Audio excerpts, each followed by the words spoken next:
Hmm. Nationalism in India volume 5। Volume 5 basically हमने इसे कहा क्योंकि ऑलरेडी हम लोगों ने नेशनलिज्म के बारे में बहुत कुछ चीज पढ़ लिया हुआ है regarding the non cooperation movement से लेके सिविल डिसोबीडिएंट मूवमेंट। साथ ही साथ किस तरह से ये मूवमेंट्स का मेजर इम्पैक्ट इंडिया में पड़ा था, इंडिया में किस तरह से इसके असर हुए थे और क्या क्या हुए थे, ये सारा पढ़ चुके हैं।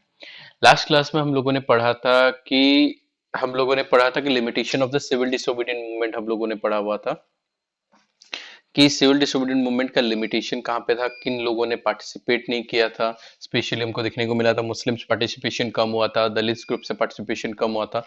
At the same time women participation इस मूवमेंट में सबसे ज्यादा हुआ था।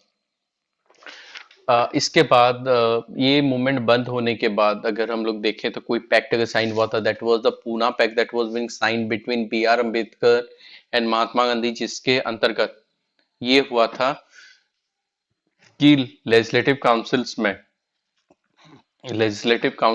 में जो सेंट्रल लेजिस्लेटिव काउंसिल होगा वहां पे जो दलित ग्रुप्स होंगे उनके लिए सीट रिजर्व रहेगा, but they have to be they have to be elected in a general election. मतलब उनके लिए सीट रिजर्व रहेगा लेकिन इलेक्शन उनको कॉमन इलेक्शन होगा, कोई सेपरेट इलेक्शन नहीं होगा, वो लोगों को कॉमन इलेक्शन में ही खड़ा होना पड़ेगा। आज हम लोग पढ़ेंगे हिंदू मुस्लिम क्लैश। अब हिंदू मुस्लिम क्लैश किस तरह से हुआ था, आपको ऑलरेडी हमने कल एक हिंट दे दिया था कि साइमन कमीशन आने के बाद, सॉरी, नॉन कोऑपरेशन मूवमेंट खत्म होने के बाद मुस्लिम्स का थोड़ा ट्रस्ट ऑलरेडी प्रॉब्लम्स हो चुका है। यहाँ पे प्रॉब्लम हो चुका था। कैसा प्रॉब्लम हुआ था? क्योंकि नॉन कोऑपरेशन मूवमेंट खत्म होने के साथ साथ खिलाफत मूवमेंट का भी खात्मा हो गया था, जो कि किसी सॉल्यूशंस के साथ नहीं हुआ था। साथ ही साथ यहाँ पे एक हिंदू रिलीजन ग्रुप था, हिंदू महासभा, ये एक मेजर ग्रुप में रिलीज हो चुका था, हिंदू महासभा के रूप में आया था। And as relationship between Hindu and Muslim धीरे धीरे करके बहुत ज्यादा खराब हो रहा था। बहुत जगह में हिंदू मुस्लिम क्लैश होना स्टार्ट हो चुका था। By 1930 the sir Mohammad Iqbal जो थे, कि जो मुस्लिम लीग के प्रेसिडेंट थे, ये demanded for a separate electorate. उनका डिमांड था कि हमको एक सेपरेट इलेक्टोरेट जहाँ पे हम लोग अपना रहे, अपना इलेक्शन रहेगा, अपना घर, मतलब हम सेपरेट इलेक्टोरेट हमको अलग सा दे दो। And justified the Muslim demand, creation of the Muslim India with in India, और बोला इंडिया के अंदर एक मुस्लिम इंडिया बना के रख दो हमको, हम वो अपने हिसाब से वहां पे होगा। But Hindu Mahasabha was not going to listen about it. Hindu Mahasabha उस चीज को सुनने के लिए राजी नहीं था। अब बात देखना है कि हिंदू महासभा और मुस्लिम लीग में डिफरेंशिएट क्या था। जैसे कि बताया गया कि the Congress and the Muslim League made effort to talk again, try किए थे कि दोनों के बीच में थोड़ा बहुत बात हो पाए मुस्लिम लीग में। In 1927 it appeal such a unity was possible, लगा था कि ये हो सकता है। The only difference was the Congress and Muslim League was representing in the future assembly that to be elected. उनको फोकस क्या था, ये जो सियासी मामला था, इनको पॉलिटिक्स का था कि आगे चल के गवर्नमेंट कौन बनाएगा, आगे चल के गवर्नमेंट कौन बनाएगा, who will be the first PM. ये उनका सियासी मामला था। मुस्लिम लोगों को डर था कि अगर इंडियंस वाले अगर बनते हैं then they will be suffering a lot. मतलब इंडियन वाले बोलने से नहीं, इनको लगता था कि हिंदूज अगर बनते हैं तो मुस्लिम्स को बेनिफिट नहीं मिलेगा, मुस्लिम सबसे ज्यादा सफर करेंगे। और हिंदू को लगता था कि नहीं, ये लोग यहाँ पे डिमांड जो कर रहे हैं ये ठीक नहीं है, सेपरेट स्टेट का, जो सेपरेट इलेक्टोरेट का डिमांड कर रहे हैं। इतना साल तक हम लोग लड़े हैं इसी चीज के लिए कि हम लोग अपने कंट्री को आजाद कर पाए, और अल्टीमेटली अब हम लोगों को डिवीजन के, मतलब हम लोगों को क्या करा है, ये लोग अलग सा चाहते हैं। ये पावर ऐसा नहीं होता है। तो साथ ही साथ मोहम्मद अली जिन्ना और हिंदू कांग्रेसेशन एंड हिंदू महासचिव जो थे, हिंदू एम आर जैकर, उनके बीच में एक डिस्कशन हुआ था। सब लोग सोचे थे कि Mohammad Ali Jinnah will be demanding for the separate country, and वो नहीं मानेंगे। But it was wrong to say that Mohammad Ali Jinnah उस चीज के ऊपर नहीं थे। उसके ऊपर ऐसा सिचुएशन पड़ा कि एम आर जैकर ने डायरेक्टली मना किया कि नहीं होगा, अब वो इंडिया का डिवीजन नहीं होगा।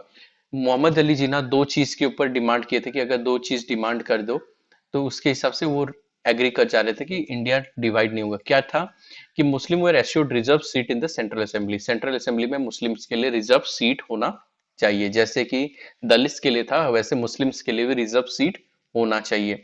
और दूसरा क्या क्या कहा गया था, representative would be proportional in the population in the Muslim dominated provinces, क्योंकि इंडिया में दो ऐसे जगह थे जहां पे मुस्लिम डोमिनेशन ज्यादा था, एक था बंगाल और एक था पंजाब। इमेजिन कि जो बंगाल आज के डेट में डिवाइड हो गया है, जो बंगाल में आज इंडिया में है, सम हाउ ये उस टाइम में डिवीजन हुआ था जब ये साइड में हिंदू लोग रहते, इस साइड में ज्यादातर जो ढाका साइड में जो बांग्लादेश है उस समय मुस्लिम रहते हैं। तो वो वाला को बोला गया था जहां पे ज्यादा मुस्लिम्स ग्रुप्स हैं वहां पे उनको प्रोविंशियल पावर दे दिया जाए। तो ऑब्वियसली बात है, वहां पे उनको अगर प्रोविंशियल पावर दे दिया जाएगा तो मुस्लिम, अगर जहां पे मुस्लिम ज्यादा हैं उनको वहां का प्रोविंशियल पावर दिया जाए। उसी तरह पंजाब का बात किया गया तो पंजाब का जो वेस्टर्न कॉर्नर था उसमें भी मुस्लिम ज्यादा थे, तो वो जगह का। But the issue was not resolve due to the strong opposition of the Hindu Mahasabha led by the M R Jayakar, जैसे ही हमने बता चुका है, बता दिया हुआ है। एम आर जैकर जो थे वो स्ट्रांगली इस चीज को अपोज करते थे, वो मानने के लिए राजी नहीं हुए, वो सुने ही नहीं। उन्होंने क्या डिमांड रखा कि नहीं हम नहीं करेंगे, हम सेपरेट इलेक्टोरेट छोड़ दो। अब मोहम्मद अली जिन्ना ने बीच में एक सॉल्यूशन दे दिया था कि मुझे सेपरेट इलेक्टोरेट नहीं चाहिए हम लोगों को, या आप एक दो चीज हमको एश्योर कर दो कि हमारा फ्यूचर यहाँ पे सेफ है। तो कैसा चाहिए, तो बोले थे कि इंडिया में दो ऐसा जगह है जहां पे मुस्लिम की तादाद बहुत ज्यादा, एक है बंगाल में है और दूसरा है पंजाब में। तो जहां पे मुस्लिम की तादाद है वहां पे जो गवर्नमेंट बनेगा मुस्लिम्स के लिए दे दो। यहाँ पे वहां पे मेजोरिटी वाला डोमिनेशन मुस्लिम का रहेगा, प्रोपोर्शन वाइज, जहां पे मुस्लिम अगर 70% तो 70% वहां पे जो पावर में आएंगे वो मुस्लिम लोग आएंगे, 40% द रेस्ट विल भी आएंगे। तो उस टाइप का दे दिया गया था, बोला गया था। और दूसरा होता है हमारे लिए रिजर्व सीट रख लो।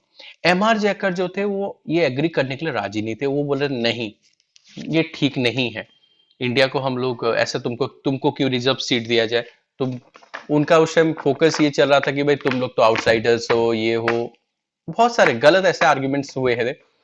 तो सबसे गलत चीज ये हुआ कि रिजर्व सीट नहीं, चलो रिजर्व सीट नहीं दिया गया क्योंकि उनका डिमांड था कि अगर तुमको रिजर्व दे देते तो बाकी लोग क्या करेंगे, हिंदू ने क्या गलती किया, सिख ने क्या गलती किया, क्रिश्चियन ने क्या गलती किया है। क्रिश्चियन ने कुछ गलती नहीं किया है, बाकी सब लोगों ने कुछ गलती नहीं किया। तो उन्होंने जब गलती नहीं किया तो उनको नहीं मिला, तो why will you get the seat. तो उसी वजह से बहुत लंबा चौड़ा आर्ग्यूमेंट हुआ था। एंड अल्टीमेटली इस आर्ग्यूमेंट का असर ये हुआ कि हिंदू और मुस्लिम जो एक सॉल्यूशन बोलते हैं ना, जो कांग्रेस और मुस्लिम लीग के बीच में एक सॉल्यूशन क्रिएट करने का ऑप्शन दिया गया था वो खत्म हो गया, वो चांसेस ही नहीं रहा। इवन इसका सॉल्यूशन महात्मा गांधी ने भी बीच में निकाला था कि जब पीएम की पोजीशन के बारे में, तो उन्होंने ऑप्शन दिया था कि ठीक है अगर ऐसा है पीएम मोहम्मद अली को, मुस्लिम्स को बना दो, मोहम्मद अली जिन्ना को बना दो। बट इसके अगेंस्ट में भी थे, इसके अगेंस्ट में जवाहरलाल नेहरू, क्योंकि जवाहरलाल नेहरू बहुत ज्यादा एम्बिशियस थे, specially he want to be the PM, क्योंकि इंडिया पहला वो पीएम बनने के लिए उन्होंने इवन उनके लिए द फर्स्ट होम मिनिस्टर हमारे जो थे, if you check it out, वो जो हमारे दूसरे प्रधानमंत्री बने, जो हमारे पहले होम मिनिस्टर थे, he was the first contender to be a PM, उनका फोकस था। लेकिन जवाहरलाल नेहरू ने इतना ज्यादा मतलब प्रेशराइज किया महात्मा गांधी को वहां पे इनडायरेक्टली डायरेक्टली कि महात्मा गांधी वहां पे बोल देते कि चलो मैं फिर आमरण, उनके पास एक ही हथियार था कि मैं आमरण अनशन पे बैठ जाऊंगा। तो इसी प्रॉब्लम के वजह से ना ही मतलब वो सॉल्यूशन हो पाए, हिंदू महासभा एग्री करने के लिए वो लोग रिजिड होकर रह गए। तो अल्टीमेटली इनका जो सॉल्यूशन था उनका सॉल्यूशन जो खत्म होने से रहा, और उसका असर ये हुआ कि पूरा इंडिया उसके लिए झुलसा है। एक छोटे से सियासी मामले के लिए पूरा देश झुलसा है इस चीज के लिए, और इसी वजह से इंडिया और पाकिस्तान का फॉर्मेशन हुआ। अब इंडिया और पाकिस्तान का जब फॉर्मेशन हुआ, ब्रिटिश पार्लियामेंट ने तो ओके कर दिया, उनको तो कोई मतलब नहीं था, उनको चाहिए था कि आजादी देना है, ठीक है। अब पार्टीशन के लिए उनका प्लान अलग था, उनका वो लोग ब्रिटिश चाहते थे कि पार्टीशन, पार्टीशन का चाहने का रीजन ये था कि पार्टीशन कहाँ पे हो, बोले तो जहाँ पे मुस्लिम्स ज्यादा हैं उस जगह को पार्टीशन कर दो, बंगाल एक है पंजाब एक है। वो लोग चाहते थे कि पंजाब मोस्टली अगर उसमें आ जाए। तो वो लोग जब चाहते थे, पंजाब का बहुत सारा इलाका जो आज गया है पाकिस्तान में वो नहीं जाने वाला था, लेकिन ब्रिटिश लोगों को वो जगह को रोकना था, क्योंकि इंडिया अगर आजाद होता तो इंडिया एक बहुत मेजर हब में उठ सकता था। और इंडिया को कनेक्टिविटी कम करने के लिए कुछ गल्फ कंट्री से उन्होंने वेस्टर्न में उसका चेकआउट करवा दिया था। That is called Pakistan. और यही फॉर्मेशन हुआ था। If you just yesterday I have given you a link of the movie The Partition of India, just watch it out once, you can get the issue details कि क्यों partition हुआ और कैसे हुआ और इसका क्या असर हुआ था। और ये वाला चीज अगर आप लोग देखते हो तो definitely you are going to know very details about it. ये तो हो गया हिंदू मुस्लिम लीग के बारे में। अब आता है, ये तो सारे मूवमेंट्स खत्म हुए। सिविल डिसोबीडियंस के मूवमेंट के बाद जो आखिरी मूवमेंट किया हुआ था, दैट आखिरी मूवमेंट और कोई नहीं, द क्विट इंडिया मूवमेंट था। हालांकि आपके बुक में क्विट इंडिया मूवमेंट नहीं था। Quit India movement was the last movement जो महात्मा गांधी ने किया था। उन्होंने क्विट इंडिया मूवमेंट का था कि ब्रिटिश यहाँ से छोड़ के जाओ, इट्स अल्टीमेशन, ये तुमको अल्टीमेशन हम लोग दे दिए, तुमको यहाँ से जाना है। तो ब्रिटिश भी समझ चुके थे हमारे पास और कोई ऑप्शन नहीं, इसी वजह से उन्होंने डिक्लेरेशन किया कि हाँ इंडिया को हम लोग बहुत जल्दी इंडिपेंडेंस दे देंगे। अब बात आता है कि जब हम लोग इसके बारे में बात करते हैं तो एक मेजर चीज आता है, the sense of collecting belongings. हम एक है कैसे समझे, how can we trust that we all are one. तो इस सेंस ऑफ कलेक्टिव बिलोंगिंगनेस आने के लिए लोगों ने बहुत सारी चीज की। अब लोग, क्योंकि जब सब कंट्री के एक ही रहने वाले हैं तो ये सारे अलग अलग अलग जात पात है, अलग रिलीजन है, अलग लैंग्वेज है, अलग वेशभूषा, सब, लेकिन सबको एक बनाने के लिए वही वी ऑल आर इंडियंस ये समझाने के लिए कैसे, तो बहुत सारे सिंबॉलिक्स यूज किया गया, फोकलोर्स यूज किया गया, लोक कथाएं गाए गए, लोक कथाएं स्टार्ट हुआ, गाए गए, लोक कथाएं बताए गए, कहानी बताई गई, गाए गए, कहीं पे ड्रामाज होने लगा, कहीं पे सिंबल्स दिखाए गए, लाइक नेशनल फ्लैग्स बनाए गए, फ्लैग्स का फॉर्मेशंस करवाया गया, हिस्ट्री। अब उसके लिए भारत माता का इमेज लिया गया। अब इंडिया में क्या था, मोस्टली हिंदू थे, सिख थे, ये लोग रिलोकेट क्या कर सकते थे इंडिया के पास से, मतलब इंडिया का जो पास्ट है वो 2000-3000 साल पुराना है। तो उसने पुराने साल से वो लोग रिलोकेट करते थे। उन्होंने देखो, जैसे कि हम लोग बंकिम चंद्र चट्टोपाध्याय ने ही रूट वंदे मातरम, ये गाना था, गाना के साथ अटैच हो गए सब लोग। अविंद्र आनंद मठ में उन्होंने लिखा था। लाइकवाइज भारत माता का इमेज अविंद्रनाथ टैगोर ने पहली बार बनाया था, एक एसेटिक फिगर बनाया था, एक साध्वी का फिगर बनाया था, जिसमें उन्होंने दिखाया था कि वो एक हाथ में जाप माला पकड़े हुए हैं, एक हाथ में फसल पकड़े, एक हाथ में खादी के कपड़े पकड़े हुए। तो इट शोज करे थे कि इंडिया को एग्रीकल्चर फील्ड से दिखाता है, मतलब लोग थोड़ा आध्यात्मिक, लोग धीरे धीरे करके उसको थोड़ा रीमॉडलिंग किया गया, उसको इंडिया की देवी फॉर्म में दिखाया गया, मतलब लाल साड़ी में है, शेर के ऊपर बैठी हुई है, लोटस फ्लावर, वह एक हाथ में त्रिशूल हुए, झंडा लगा हुआ है। तो भारत माता नाम की कोई देवी नहीं है, बट ये इमेज क्रिएट किया, लोगों को रिलोकेट करने, जैसे हम लोग अपने भगवान लोगों के साथ रिलोकेट कनेक्ट कर पाते हैं, तो उसी तरह उसको कनेक्ट किया गया, मतलब माइथोलॉजी से लेकर स्टार्ट किया गया, लोगों को समझाया गया। तो ये जब चीज समझाया गया तो यहाँ पे ऐसा भी हुआ कि इंडिया में जब फ्लैग्स पहले बार बने थे, स्वदेशी फ्लैग बने थे, उसमें एक फ्लैग ट्राइकलर्स बनाया गया और बीच में एक लोटस का फ्लावर दिया गया, जिसमें 8 पंखुड़ियां थे। 8 पंखुड़ियां इंडिया के 8 प्रोविंसेस में डिवाइड थे, उस ब्रिटिश टाइम में प्रोविंसेस में डिवाइड थे, उसको रिप्रेजेंट कर रहे थे। धीरे धीरे करके उसमें आधा चांद दिखाया गया, जो मुस्लिम्स को रिप्रेजेंट करता था, हिंदू और मुस्लिम दोनों को रिप्रेजेंट करता था, क्योंकि उस चांद को हिंदू भी पूजते थे, मुस्लिम भी पूजते थे। तो स्वराज फ्लैग धीरे धीरे करके महात्मा गांधी ने वहां पे चरखा दिखाया, ब्रिटिश रूल को, मतलब हम ग्लोरियस पास्ट देखो, हमारे पास्ट में ऐसा था, सोने की चिड़िया थी, हमारे राजा महाराजा ऐसे थे, ये थे वो थे, बहुत सारे स्टोरीज बताए गए। अब ऐसे सारे बहुत सारे स्टोरीज जब बताए गए, ये जो स्टोरीज बताने का रीजन क्या था, ये स्टोरीज बताने का रीजन ये था कि लोग अपने आप को रिलोकेट कर सके, अपने आप को कनेक्ट कर सके।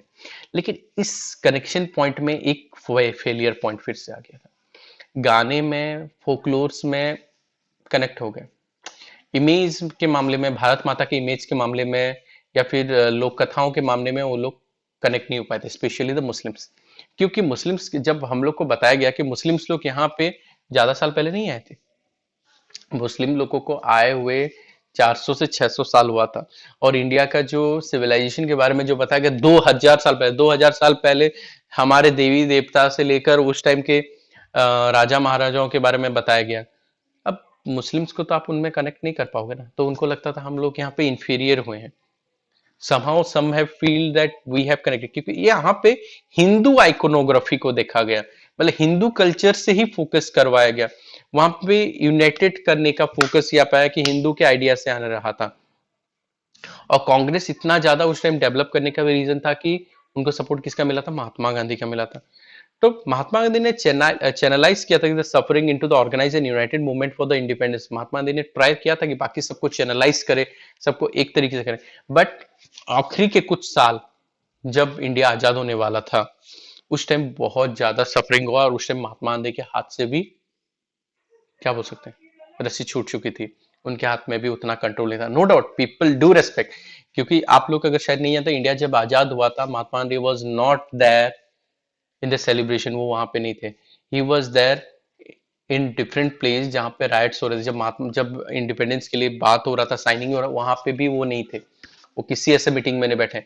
वो उस टाइम बंगाल में चले गए थे। बंगाल में राइट्स हो रहे थे हिंदू मुस्लिम्स के टाइम में। You don't know that story, I am telling you कि वो वहां पे चले गए थे, हिंदू मुस्लिम्स का क्लैश चल रहा था। तो वहां पे जाके अपने एक फॉलोअर थे मुस्लिम के घर, तो उनके घर गए। तो उन्होंने बोला कि आप चले जाइए, क्योंकि we do respect you, but लोगों के बीच में इतना दंगा चल रहा है कि, तो बोलते महात्मा गांधी ने वहां पे बोला था कि ये सारे मेरे ही भाई हैं। अगर मेरा मरना अगर इन्हीं के हाथों लिखा है तो मैं मरूंगा यहाँ पे। और उन्होंने बंगाल में जाके किसी हिंदू के घर में नहीं रुका, मुस्लिम्स के घर में रुका हुआ था, क्योंकि वहां पे हिंदू मुस्लिम क्लैश चल रहा था। और जो लोअर ग्रुप्स है उन्होंने चेंज भी किया, कभी हिंदू के घर में भी गए। तो उनके घर में जब रुके, तब धीरे धीरे करके वो क्लैश का इशू हो रहा था ना। तो महात्मा गांधी को बोले थे कि आप निकल जाओ, निकल जाओ। बट धीरे धीरे करके वहां पे जब सब लोग आने लगे, कौन है, तो महात्मा गांधी। तो अब एग्रेशन जैसा भी हो, उनके सामने थोड़ा शांत पड़ गया। सो वहां पे उन्होंने समझाया, उन्होंने बहुत जगह को राइट्स कंट्रोल में कर दिया। Even he had visit to many part of the country जहां राइट्स हो रहा था, जहां पे ये हिंदू मुस्लिम का क्लैश हो रहा था। ये इवन गॉन टू द पाक, जो हमारा पंजाब वाला एरिया है, वहां पे भी गए थे, लेकिन वहां पे कंडीशन बहुत वर्स्ट हो चुका था। ये पार्टीशन नहीं हुआ इंडिया का, मतलब बंटवारा नहीं था इंडिया का, एक बोलते ना बहुत बड़ा एक घाव देते हुए गया। इंडिया तो आजाद हुआ, but when it get independence it's bleed a lot. मतलब ऐसा आजादी किसी को, मतलब खून के ऊपर इसको, लाशों के ऊपर इसको आजादी मिली है। वो शहीद होके मिलता है वो अलग था, लेकिन यहाँ पे innocent people were died, many affected हुए हैं। तो ये जो मेजर इफेक्ट था, ये चीज था उस टाइम, जो आज तक भी कोई नहीं भूल पाया। पार्टीशन की बात किया जाता है, जो लोग सफर हैं, जिनके फैमिली इधर उधर हुए हैं, they knows the real pain. उसका सफर वो लोग आज जानते हैं कि किस तरह से वो लोग बच के इधर आए हैं, कि इधर से उधर गए हैं। जिसके पास कुछ था तो मिला, जिसके पास नहीं था कितना सफर किया, अपना बसा बसाया घर, रोजी रोटी, बिजनेस, सब कुछ छोड़ के आना पड़ा। तो ये सारा सफर उस टाइम हुआ था, ये पार्टीशन का इफेक्ट। तो सियासी मामलों में तो उन्होंने कर दिया कि भाई एक लाइन खींच दिया देश के ऊपर, मैप के ऊपर, कि देश को आजाद कर देते हैं, डिवाइड कर देते हैं। लेकिन ये आजादी की कीमत आवाम को चुकानी पड़ी है। सियासी लोगों ने लकीर खींचा, लेकिन इसका चुकाना किसको पड़ा, आवाम को। तो इसके साथ आपका चैप्टर खत्म होता है।